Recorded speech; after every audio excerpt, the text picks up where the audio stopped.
Rajarani music की शानदार प्रस्तुति। डीजे कंचन राज नीम चौक चौसीमा बैसाली।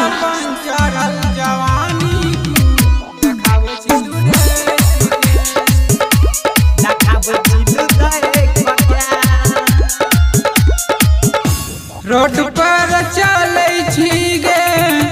घूमै घूमच के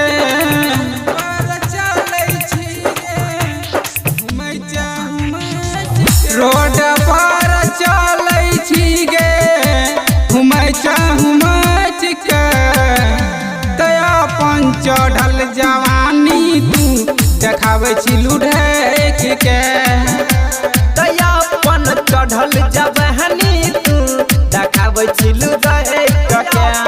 चढ़ल जवानी तू देखाबै छी लुढ़ैक के डीजे कंचन राज नीम चौक चौसीमा बैसाली।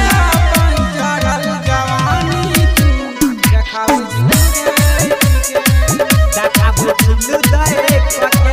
के गला जी शरम तू सब हटलही सब छौरा के तू जवानी देखलही सब छौरा के तू जवानी देखलही गला जी शरम तू सब हटलही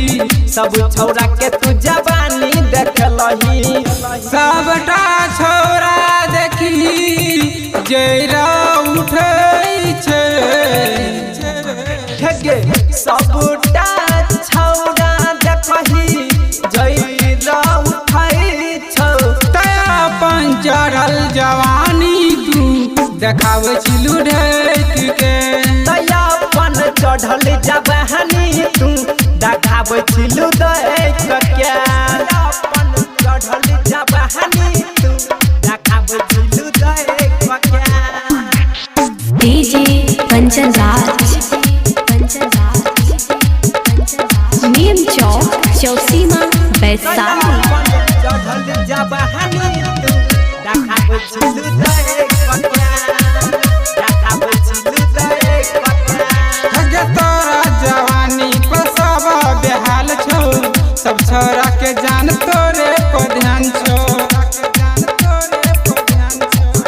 हगे तोरा जवानी पर सब बेहाल छौ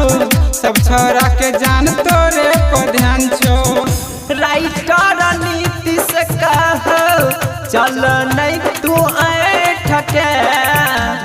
माही महेश कह